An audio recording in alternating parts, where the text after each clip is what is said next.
Terrible events of the Grenfell fire were more than 4 years ago, but some residents in the North East have only recently discovered they're living in buildings that are considered to be a fire safety risk. And it seems with that comes a whole world of pain and cost. And Luke Walton has been to meet some of them. For Morgan and Anna, life is on hold. Their Newcastle apartment block needs major changes to meet post-Grenfell fire safety rules. That's left them facing a potential bill running to thousands, possibly tens of thousands of pounds. It's also wrecked their plan to move because of the difficulty any buyer would have getting a mortgage. It's been a year now that this has been going on ostensibly, that we've been unable to sell our apartment. We don't work in Newcastle anymore. I work in Sheffield and I work in Bristol, so obviously it's a logistical nightmare and there's huge amounts of stress. It's caused stress in our relationship. There's been a lot of insomnia associated with it. It's just been very difficult, hasn't it, Anna? We're not talking about small amounts of money here. We're talking about amounts of money that really are life-changing. Do you feel like you are in a trap?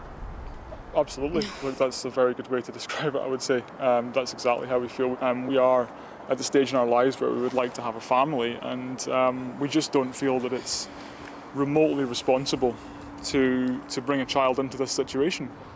The problem at the site wasn't cladding, but potentially combustible insulation. Residents don't know the final cost of putting it right, but they're not expecting help from either the developer or the government. How do you feel about having potentially to pay for this? Oh, I think it's completely unacceptable. At the end of the day, it's the fact that the building specifications have changed. It's the fact that the advice from the government has changed. Martin and partner Catherine also feel stuck. When he moved into this Gateshead development in 2019, he checked the building's cladding was not of a Grenfell type. Even so, a few months later, he found his block did have serious shortcomings. You know, I've had so many sleepless nights over it. I couldn't afford to pay for the remediations if all the costs landed on leaseholders. Safety problems that include a lack of fire breaks have meant the introduction of a 24-hour fire patrol. That's left leaseholders facing an extra cost of up to £200 a month and added anxiety.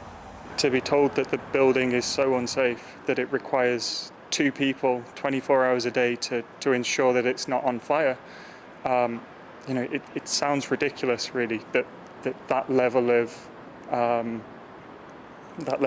risk is involved. It is really concerning.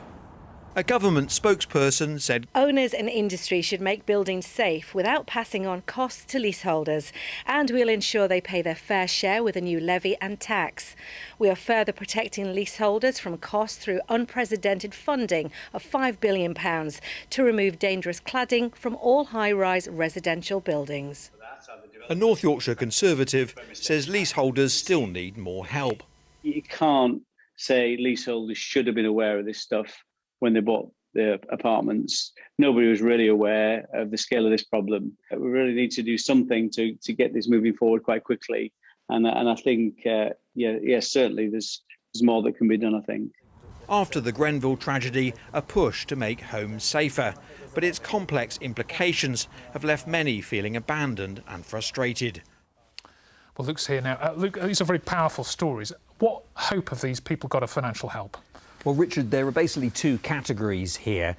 In the building in Newcastle we heard from, which is under 18 metres, they may be eligible for government loans to cover remediation, but not direct government cash, although we also understand those loans will only cover cladding, and in fact, as we heard, there were other issues in that building. When it came to the Gateshead building, well, that's over 18 metres, so that is eligible for the pot of government cash, if you like, but again, that only covers cladding, and as we heard, that had problems like fire breaks, fire patrols. That's all money that has to be found, and the leaseholders I spoke to were very sceptical about trying to recover cash from developers. In one case, the developer didn't even exist anymore as a legal entity. What's Labour saying about this? Well, Labour says that the government should basically meet these costs up front, because it says that the final bill will run possibly to as much as £15 billion, and leaseholders shouldn't be left to foot the bill. They said then the builders and developers should be pursued for this cash if they are found to have fallen short. And where in our region do you think is affected by this? Well, this is interesting because there is no definitive picture of where and how many residents are actually affected. In our region, for example, I have heard anecdotally of other leaseholders in the likes of Sunderland and Teesside that are affected. But the crucial thing here is that many of these surveys of buildings haven't happened yet. So there are still many residents not aware of the problems around them. Luke, thanks very much for that. Mike Starkie, we can talk about how much the government is spending, which is £5 billion, and the various legal measures that but the bottom line is, you listen to those people and they feel let down, and they have been, haven't they? I can really sympathise with the stresses and the pressures those people are living under, and we're talking about potential life and death situations. Fortunately, over in West Cumbria, we don't have these issues. But they go back a long way. The guidance needs to be much clearer, because when this cladding was done, it was actually compliant with the guidelines. Well, that's the point, isn't it? So these people are victims of a regime that wasn't of their making. The government needs to do more, doesn't it? The government needs to make sure none of these people are left with this horrible financial bill that, as we can see, is absolutely crippling. I really believe that whatever needs to be done should be done. This isn't about political ping pong. The regulations that they weren't right in the first place, that's led us into this situation, and now we're in the situation. It needs rectified. The most important thing is that people can go to bed at night and feel safe in their own homes. I would agree with that entirely. Kate Osborne, I mean, the government, is spending billions of pounds. A lot of this, certainly Grenfell-type cladding, has been removed. It is also extended the time that people can sue developers, builders for 15 years.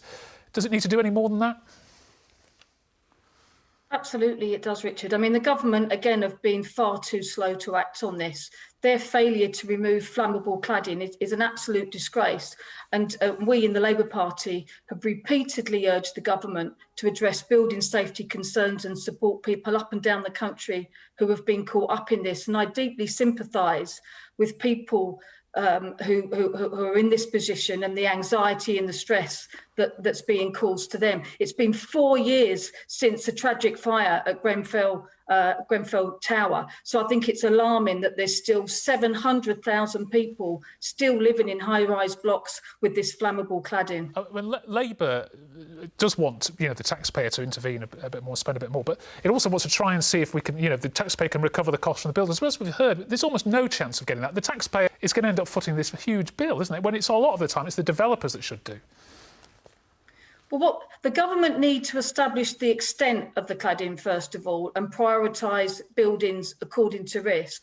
They need to provide funding to ensure that cladding remediation can start immediately. And they need to protect leaseholders and taxpayers from the cost by pursuing those responsible for the cladding crisis. Okay. All right, I've heard how that may be difficult, but anyway, let's move on.